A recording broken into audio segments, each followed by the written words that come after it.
Today, I'm in the grounds of a home that's the only non-royal country house in England to hold the title palace.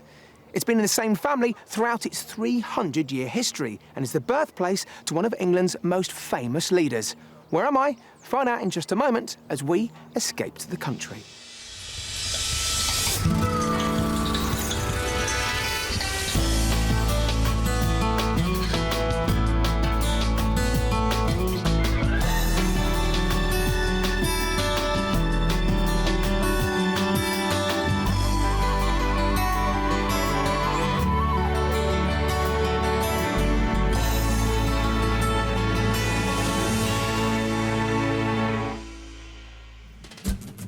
In today's show, I'll be helping a couple swap the busy streets of London for a more sedate pace of life in the country.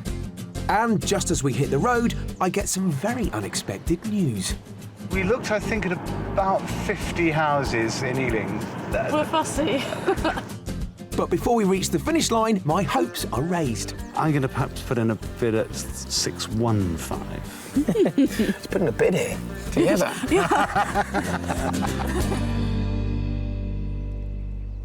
Today, I'm in Oxfordshire, and this is Blenheim Palace. Winston Churchill was born here, and this magnificent home is still in the family, currently lived in by his godson and third cousin, the 11th Duke of Marlborough. Originally designed to be viewed from a distance, this 2,000-acre estate is home to gardens, lakes, woodland, and rolling hills that give way to spectacular vistas. The breathtaking Oxfordshire views are equalled by those of its neighbouring counties, Wiltshire and Gloucestershire, which we'll also be visiting on our journey. Oxfordshire is most famous for its university, but beyond its spires, you'll discover a sparsely populated countryside. If you head southwest across the border, you arrive at Wiltshire, home to Salisbury Plain and, of course, Stonehenge. Head north and you'll reach Gloucestershire, which is characterised by a stunning landscape of farmland. These counties boast rural vistas that once experienced are rarely forgotten. For those people seeking the good life outside of London, the villages around the M4 and M40 corridors are an attractive, if not costly, option. The average cost of a detached property in Oxfordshire is £377,000. That's £120,000 above the national average. Now, you can get your budget to stretch further if you look on the county's boundaries with Wiltshire and Gloucestershire. In Wiltshire, the average cost of a detached property is £84,000 cheaper than Oxfordshire, and in Gloucestershire, it's nearly £90,000 cheaper. So, with that in mind, take a look at a selection of properties we've found currently across all three counties. For just under £280,000, you could live in Steventon, Oxfordshire, in this three-bedroom barn-style home.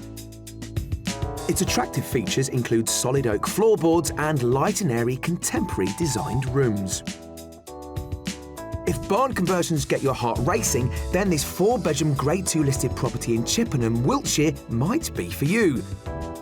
For just under £400,000, you could entertain guests in the spacious open-plan living area or take time out to soak up the rays in this delightful courtyard garden. Or for a wallet-stretching £730,000, you could buy your very own rural haven in Hewellsfield, Gloucestershire. This 7-bedroom barn conversion is full of character and has many country features throughout. Well, a great selection of properties there. Time to meet today's buyers who are looking to get their very own piece of countryside right on their doorstep. Meet Andrew, a music producer, and Tina, a chartered accountant. For the last 29 years, this 4-bedroom house in West London has been their family home. Now their 2 children have flown the nest, they're ready to follow suit. But their idea to escape the city is nothing new. When we first got married, we sort of agreed that within 10 years we'd move out of London and establish our country seat somewhere. So we're 23 years overdue, so high time. Andrew is freelance and can work from home most of the time, but it's all change for accountant Tina.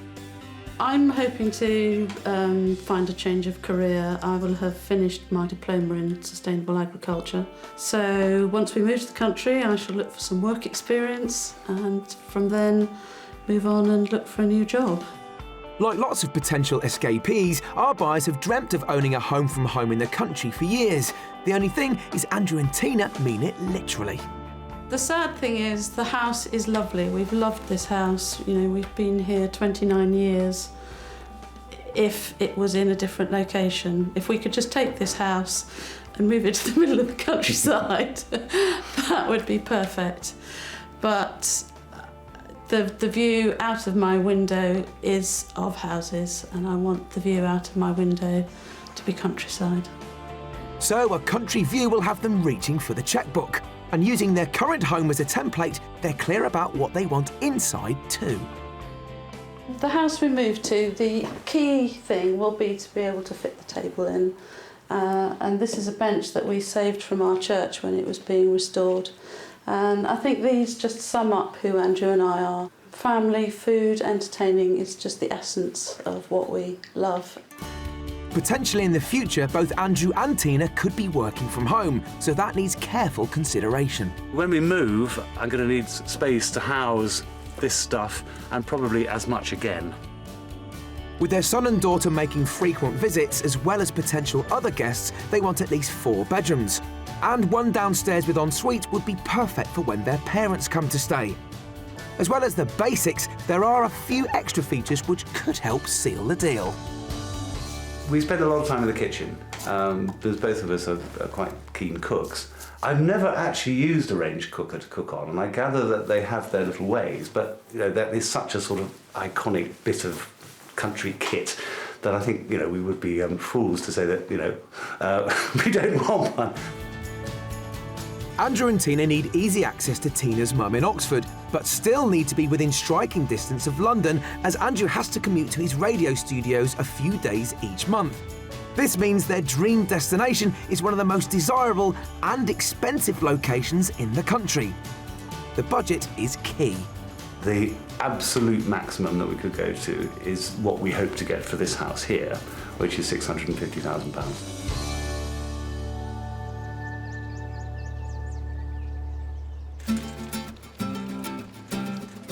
Today we're focusing our search across the counties of Oxfordshire, Wiltshire and Gloucestershire. Each one has beautiful countryside to please the most demanding escapees, but being on the M4 corridor means they're also within striking distance of London. We've got some fantastic houses lined up for Andrew and Tina, but before I tell them how much each property costs, they need to guess the price. Not an easy task when they've been out of the property market for the last 30 years. And then, of course, there's our mystery house, which sets out to challenge what they think they really want from their dream property. Welcome both of you to a beautiful Oxfordshire morning. You want a completely different environment to live in, a village environment, I understand. What is your perfect village? Okay, you go first, then. I suppose medium size, because I mean it would be nice if it had something that held a community together. So Yeah. church, Yeah. church hall, pub, shop, something. Well, dare I say it, it's the Q word, the quintessentially English village. Absolutely, yeah, Yeah. it's the dream. Or as close to it as possible. But now, countryside living, you live in Ealing at the moment. You'll have a bit more of a commute, I should think. How often do you have to go into London? Well, I have to be in London about 4 days a month. Right. So, you know, that's not rocket science. OK, let's go. Thank you very much. To finance their new home, Andrew and Tina have a healthy budget of £650,000. And I think they'll need every penny because they want a property with a splendid view, at least 4 bedrooms, 2 offices, space for a 14-seater dining table, and it all needs to be within one of the most sought-after commuter areas in the UK. It's a good job we like a challenge. So I understand you guys have lived in the same house for a long time. Did it take a bit of finding your house? We looked, I think, at about 50 houses in Ealing, because we're moving from a little 2 up, 2 down to the place we've been in for the last 28 years, whatever it is. 50 houses? 50. And what was extraordinary was that... Was that? Yeah. That was what was extraordinary. You looked at 50 houses. Yeah. We're fussy. So the pressure's on for our property search. As prices are high in Oxfordshire, first we're hopping over the border into Wiltshire, where things are a little more affordable. We're heading to the village of Stanton Fitzwarren. This leafy area is surprisingly just over an hour away from London by train. but its quiet country lanes and sedate community atmosphere make it feel like a world away. Our first house was built in the 1990s, but the honey-coloured limestone is very much in keeping with the older properties you'll find in the area. Well, this is my first offering. Very good. Very good? Yeah, lovely. At one point I wanted to study forestry and I love trees. You've got quite a few of them. And they look good, these. Yeah, Good in a age. modest-sized garden as well. Not too much lawn mowing for you, but enough. Enough for you to... I need to keep fit. Yeah, enough for you to escape the house. Let's see what you think of inside. Thank you. Right then, what do you think of the size, first of all? I like it. I mean, we've got a big hall at home and I like the feeling of space as you walk in. I like the solid floor, I like the panelling. Ceiling is perhaps a little low, but hey, I think we can probably live with that. It's actually more than halfway there. And what this room does is set a feel for the scale of the rest of the house. If they like this, just wait till they see the next room. Size and space is what you're after. I think this delivers. It's pretty massive.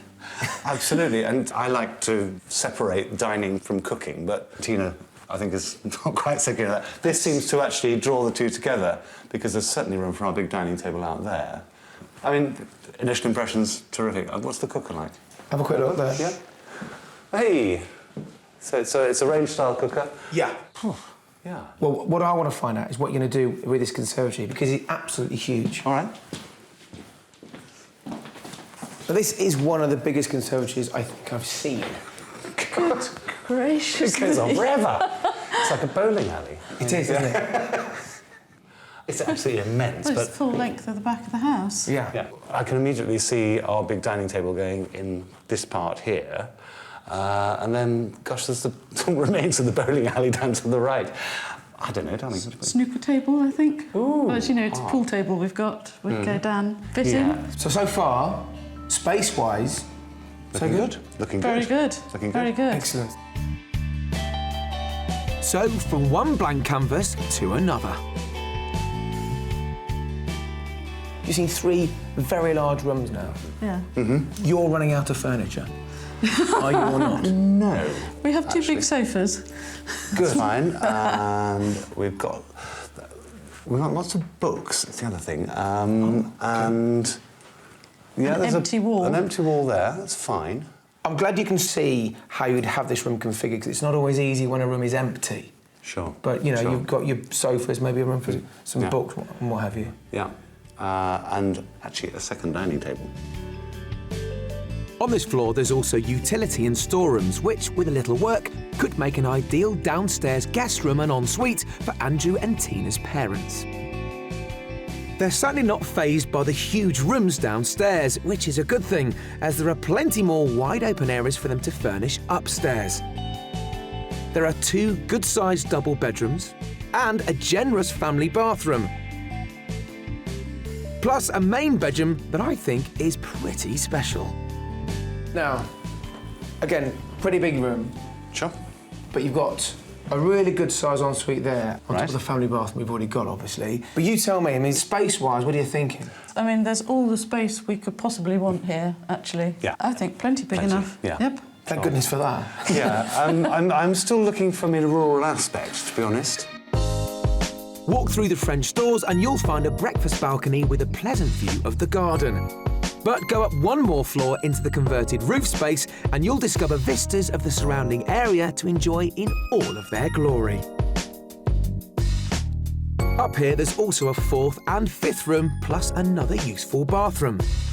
So, house tour over, it just leaves me to show them what lies outside the house. Now, with this house, you're kind of surrounded by your garden. All in all, it's just under a half-acre plot. That sounds very manageable. Now, the lawn isn't huge, but it goes right to the far end of those trees there, right into the corner. So you get your little bit of wild woodland, if you I like love a it. copse. Love it. And you've got a pond there, which has...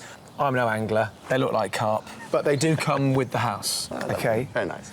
OK, well, let's have a go at getting the price, shall we? I would plump for something like 625. 625, OK. Well, I'm going to be a little bit more optimistic, so I'm going to say 595. That is optimistic, I'll give you that, certainly. This place started off life at £690,000. It's since been reduced to £629,950. Right. Go and have a look at the rest of the house. Brilliant. Catch you later on. Thanks. The current asking price for this property is just under £630,000, so it's well within their budget. There's plenty of space to cater for their requirement of 4 bedrooms and 2 offices, plus of course for that all-important 14-seater dining table. There's also the opportunity to create a downstairs guest bedroom with ensuite for when their parents come to stay. And location-wise, both London and Oxford are within easy reach. I think it just delivers the open plan, eating, cooking, living space, the 2 offices. It's good in so many ways. It's got all the space we want. The one thing it lacks is just that magic country view that basically is what we're moving for. You found all the rooms? We did indeed, thank you. Seen enough? I think so for the I moment. think so. Let's Yep. go. Cheers.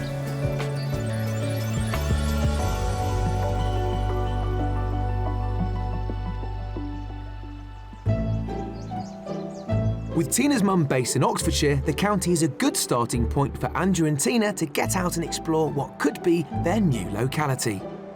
We're starting with the charming riverside village of Dorchester-on-Thames. One of the most popular tourist attractions in the village is Dorchester Abbey, parts of which date back to the 12th century. Its stained glass windows are considered to be some of the finest in the country. The Abbey is currently the largest public venue in South Oxfordshire, and with Andrew being a classical music aficionado, he'll be pleased to know that they host the English Music Festival here every year. Step away from the towns and villages and you'll discover rich farmland. Tina is keen to make use of her Masters in Sustainable Agriculture when they move, so we've arranged for them to meet Alan and Sue Hall, who've already escaped the country themselves. They farm around 10 acres of land, and Alan specialises in rare breed pigs. Hello. Hey. What you've got here... Not quiet. No, they're not quiet, are they? Not at feeding time. I think we'd better feed them and I'll keep the noise down. Good idea. We've got some troughs behind us. Do you want to just put them in the troughs? Okay. Yeah, just split them between. But be careful, because they'll come and nudge you. As soon as they see feed, they'll be right there. Yeah, they will. Okay. Now the sensible ones will wait. That's it. So these are not fully grown pigs yet, No, are they, Alan? they'll grow quite big actually, probably about twice as long and roughly twice as tall as they are at the moment when they're fully grown. Alan rears 2 types of pig, large blacks and middle whites. About 20% will be sold on for prime pork and bacon products. The ones with pure bloodlines are kept for breeding. I mean, the large black, I believe, is one of the rarest pigs that we have in Britain at the moment. So not only do we need to make it commercially viable, but we need to increase the numbers and keep the bloodlines active so that we get the best pigs. So they won't all end up as bacon or pork? No, not all of them. Andrew and Tina have had a great taste of the farming life they could be enjoying. But for now, it's time to plough on with the property hunt.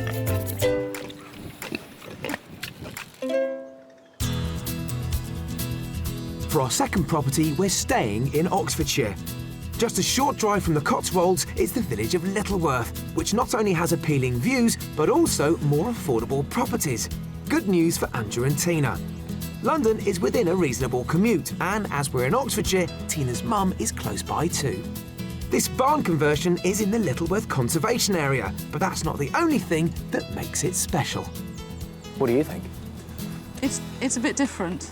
I mean, it's a bit unusual, and I like something that's just not a box. So you like the quirky, I Tina? like the quirky very much. Good, excellent news. It's so different that I'm rendered slightly speechless for the moment, but what I do like about it is there's a nice variety of texture and colour. There's stone here and brick there and some weatherboarding over in the corner. Hey, let's explore. Let's go in.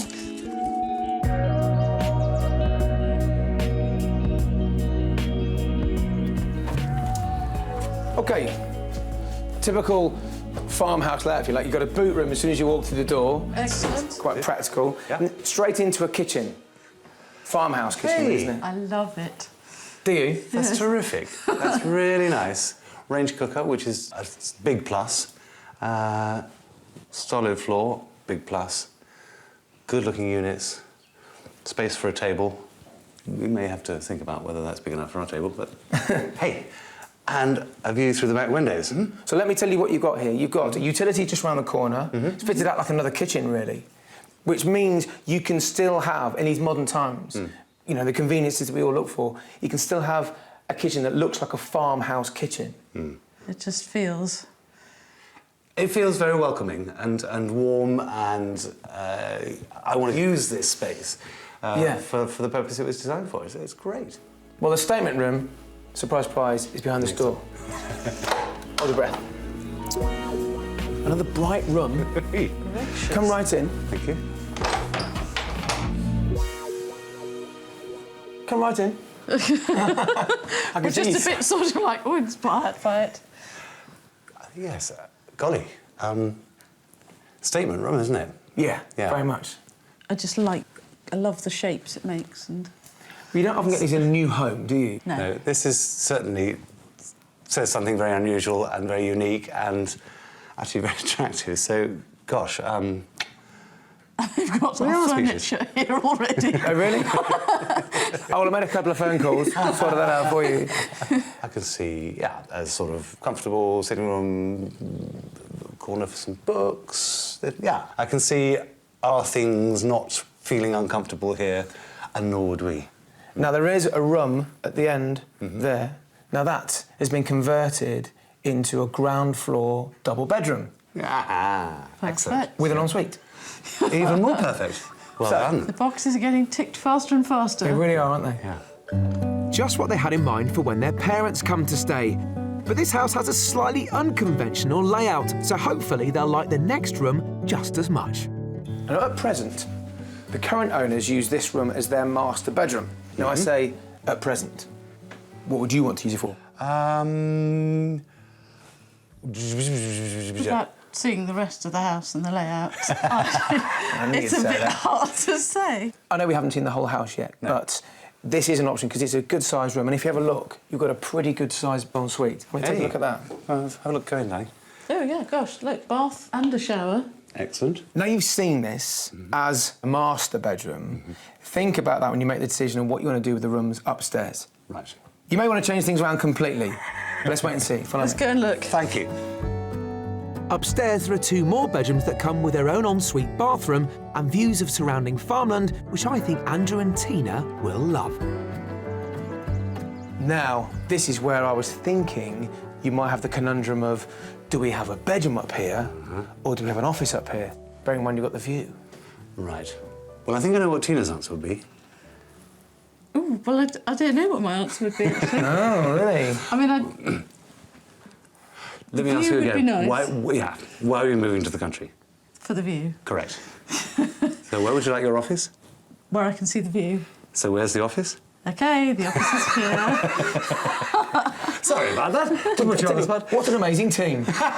You didn't know what you thought, yet 30 seconds you now know what you think.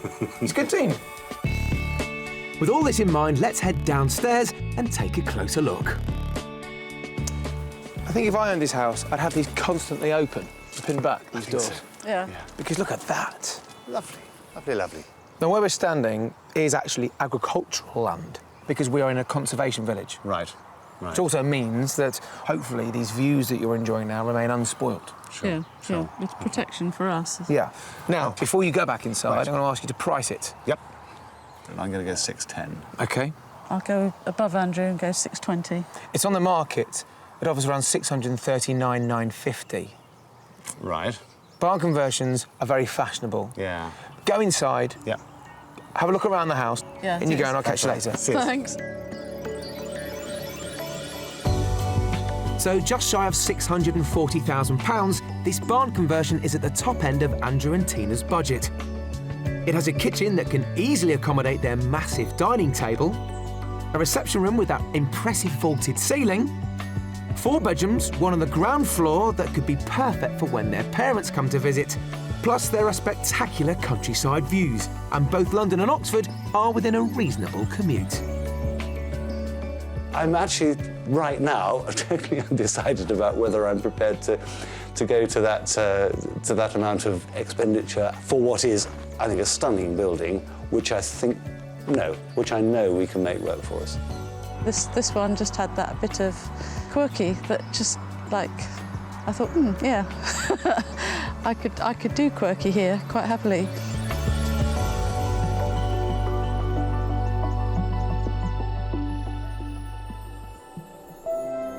After a tiring but exhilarating day in Wiltshire and Oxfordshire, Andrew and Tina have a chance to consider the houses they've been shown so far.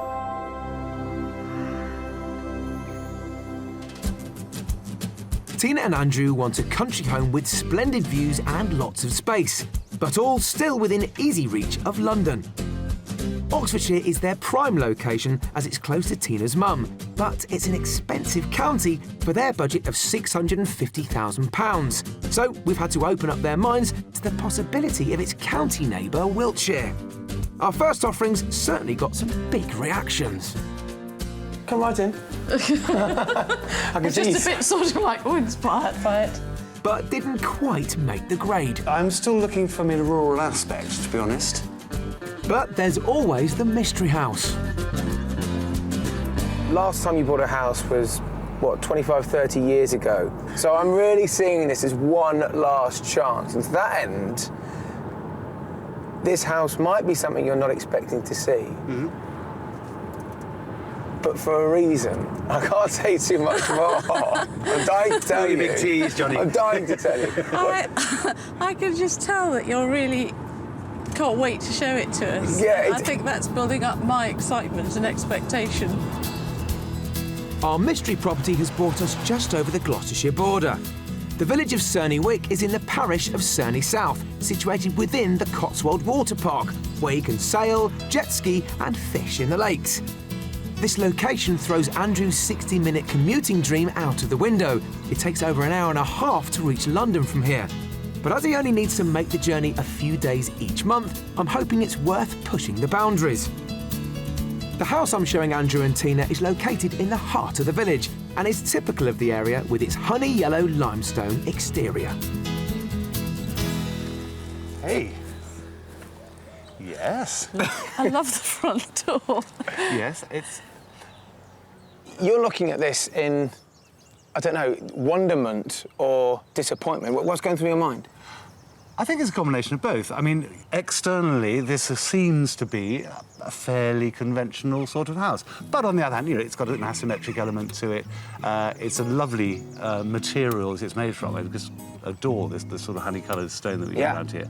And yeah, I will keep an open mind about what goes on inside. That's good, because given a chance, I think this could be a winning property. Come right in. Thank you.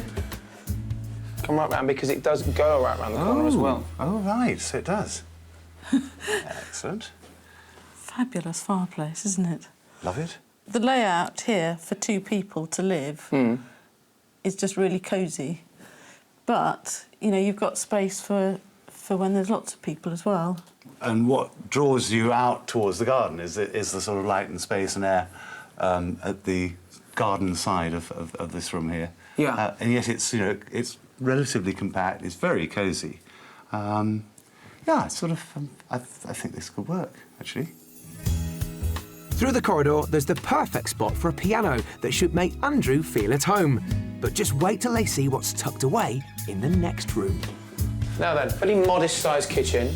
Oh, but look at that. We have a range. That gets double ticks, I think. Good. Well done. Well done, Johnny. Well, we're focused on the focus of the kitchen, but then have a look around. Yeah, okay. I mean, this is what we've got at home, actually, is whitened wood. And it's, you know, we chose to put it in for ourselves, so it's just what we choose. It's the smallest of the kitchens that we've seen, but you've got a separate dining area next door. You've still got a good-sized utility round to the side as well. So it's just for cooking and maybe having breakfast in. Hey, this is feeling very welcoming. Someone sounds like they're getting on board here. Yeah. There's just time to mention the downstairs cloakroom on the other side of the hall before heading upstairs to check out the bedrooms. Now, up on the first floor, we've got a double set up as a twin there, a good-sized family bathroom with 3-piece suite, Right. another double room there. This room is being used as the master. Okay. Smaller than ours at home, but masses of storage space. It's pretty, it's plainish, but that's fine. You've got an ensuite through there, Excellent. so twin that with the really good-sized bathroom there. We're not More than short of catered for here, washing are you? space, are No, we? quite. That's good. One of the reasons why I think this room is so lovely and why they use it as their bedroom is because when the owners lie in bed, they've got a wonderful view of the church next door. I mean, if you go in and have a quick look.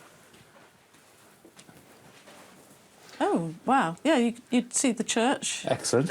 And then there's what? There's green fields and trees. That's beginning to feel very attractive. Is that rural enough for you? I think so.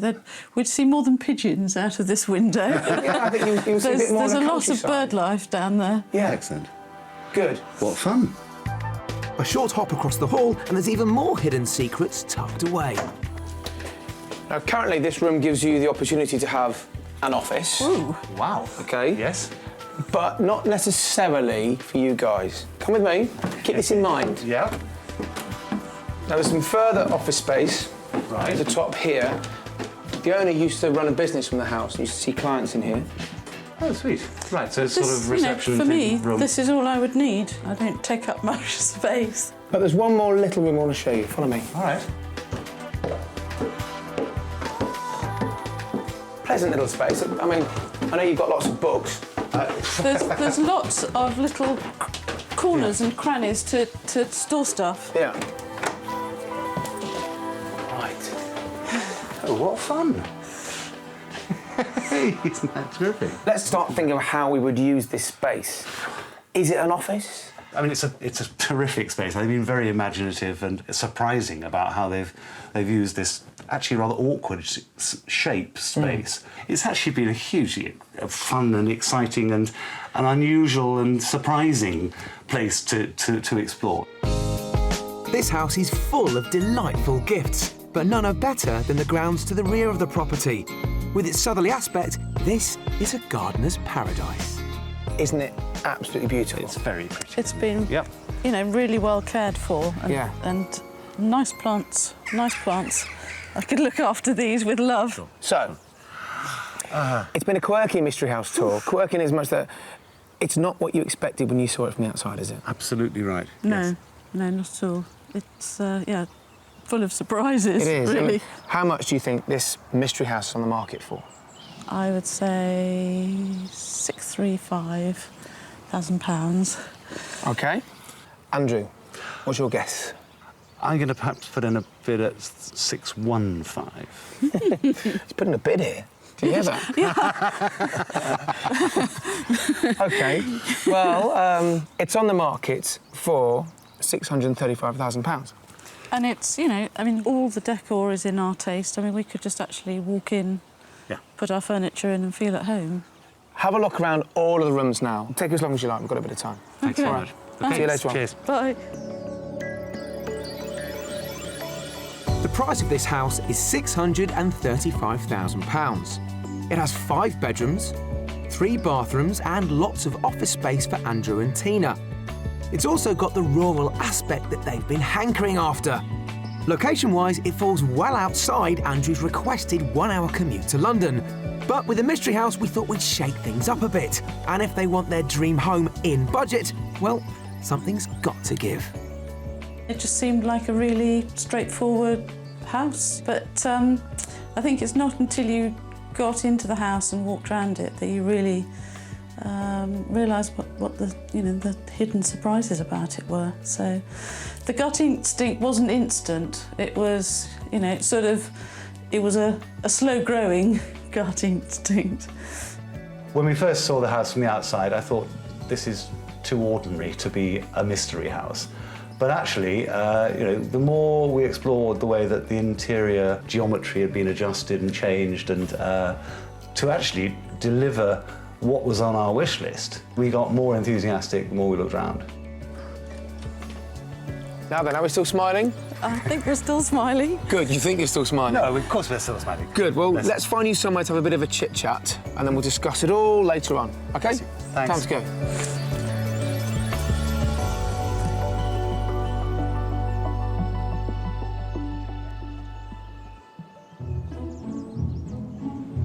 Set in over 2,000 acres of beautiful parkland is one of Oxfordshire's undisputed jewels, Blenheim Palace. The imposing Baroque architecture sits serenely in its sedate grounds, but the origins of the building's construction were far from peaceful. I'm meeting John Forster, Blenheim's archivist, to find out more about this unique ancestral home. John, hello.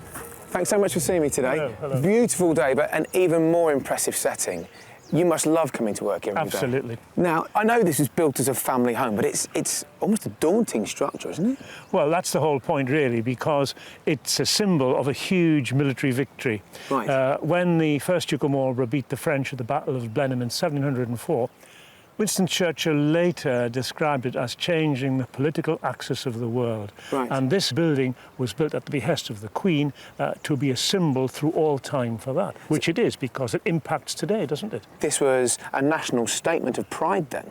Absolutely. And as such, you see, United Nations have identified it as a World Heritage Site, symbolising a great moment in the history of the world. Really? So look, if this is such a poignant building in history, there must be clues to its statement of triumph all around, is there not? Absolutely. I mean, the building itself, its whole mass, symbolises victory. But there are all kinds of hidden messages too. For example, if you look above the archway over there, Yeah. go up a little, and you'll see the lions on either side. Now, lions are, of course, the symbol of England, of Britain. But can you see in its forepaws, the lion is holding a cockerel, the cockerel of France, Yes. which it's tearing to pieces.